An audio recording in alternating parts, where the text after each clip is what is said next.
week 14 of the fantasy basketball season, and here's a few forwards I looked at off the wire this week. First guy's Amin Thompson of the Houston Rockets. Thompson, it's been a decent rookie year so far, and he's getting more playing time over the last couple weeks. On the year, 6.3 points a game, 4.1 rebounds, 2 assists, a steal, 45% from the field. But the last couple weeks, like I said, the numbers have gone up. 7.8 points a game, 5.1 rebounds, 2.1 assists, 1.4 steals, and 50% from the field. So right now, Thompson available in tons of fantasy leagues at 86%. And he's scoring the basketball well, and he's a decent rebounder as well with the basketball at the forward position. January 17th at the Knicks, 4 points, a rebound, an assist, a steal, 2 blocks, 66% from the field. January 20th versus the Jazz, 6.8 boards, 2 assists, 2 steals, 2 blocks, 33% from the field. And January 21st versus the Celtics, another monster game, 15 points, 14 boards, 5 assists, a steal, 50% from the field. So right there, he got extended playing time in January 21st game versus Boston, playing 32 minutes, and he went out there and he put up a huge double-double.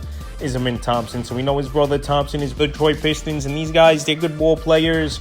And like I said, as long as the playing time is going to be there for Thompson, I think he could go out there and help fantasy owners in scoring the basketball and rebounding and an efficient field goal percentage. Next forward, Caleb Martin of the Miami Heat. So Caleb Martin, he missed some time with injury, but he's been back over the last week and a half here.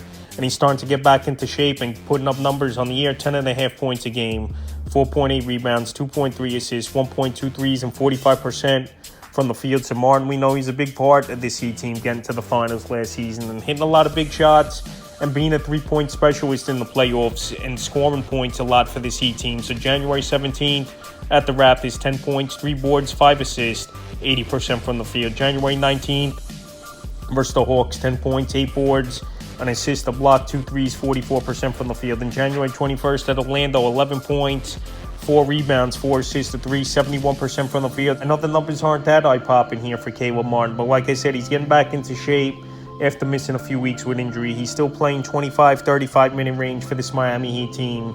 And obviously they got confidence in him after we saw him have a nice playoff. So right now, while Martin's still out there in tons of fantasy leagues at 85%, I think fantasy owners should definitely give him a chance, and he can help in a big way over the next few weeks. Next forwards, Jabari Walker of the Portland Trailblazers. Walker available in 71% of fantasy leagues. He's been on the radar over the last few weeks, and we know this Trailblazer team's going nowhere this season here, and they're just going to give the young players a lot of opportunity to see what they got for the future. So on the year for Walker, 8.5 points a game, 5.9 rebounds, and 48% from the field. But the last couple weeks, 11.4 points a game, 9.2 rebounds, 1.4 assists, to 3, and 50% from the field. So Walker could rebound the basketball and score the basketball at a decent clip. And he's getting good playing time now with this team, anywhere from 25, 30-minute range. Walker, January 17th versus Brooklyn, 4 points, 6 rebounds, a steal with 3, 25% from the field. January 19th versus the Pacers, 13 points, 12 boards, 3 assists, a block, 36% from the field. And January 21st at the Lakers, 12 points, 7 boards, a 3, 62% from the field. So like I said, if you need scoring on the basketball and a young player that's getting an opportunity, this Trailblazer team and possibly fantasy owners, Jabari Walker definitely an ad this week. The next forward, Jeremy Sochin of the San Antonio Spurs. I know Sochin's been playing some point guard of late for the Spurs team, but obviously qualifies as a power forward as well. So on the season for Sochin, in his second year, 11.4 points a game, 5.6 rebounds, 4 assists, a 3, 43% from the field. But the last couple weeks, making the transition, 14.4 points a game, 6.3 rebounds, 3.9 assists, 1.3 steals, a block, 1.3 threes, and 47% from the field. So right now, the last few weeks, since he's moved to the point guard position,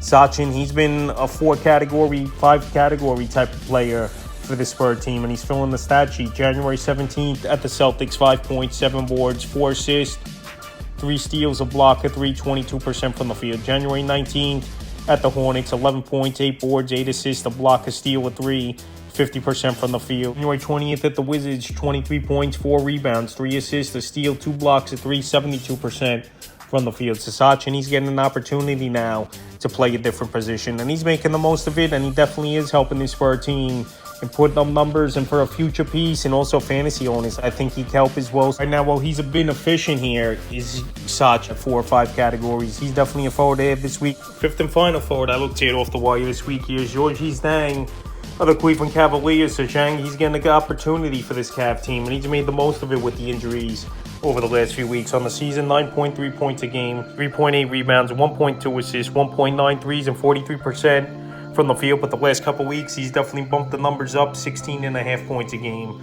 4 rebounds, 1.5 assists, 3.5 threes, and 60% from the field. So right now, surprisingly, still out there in 93% of fantasy leagues here, Janang. And like I said, he's a player that could go out there, score the basketball, a 3-point specialist for this Cleveland Cavalier team. And he's coming off a couple big games over the last few weeks. January 15th versus the Bulls, 9 points, 2 rebounds, a block, 3 threes, 27% from the field. January 17th, he couldn't miss in that ball game. 33 points, 5 rebounds, 2 assists, 5 threes, and 92% from the field. And January 20th at the Hawks, 14 points, 5 rebounds, 2 assists, a block, 4 threes, 55% from the field. So if you need 3-point shooting and someone who could score the basketball in a small amount of time, right now Georges Niang's doing that for this Cleveland Cavalier team.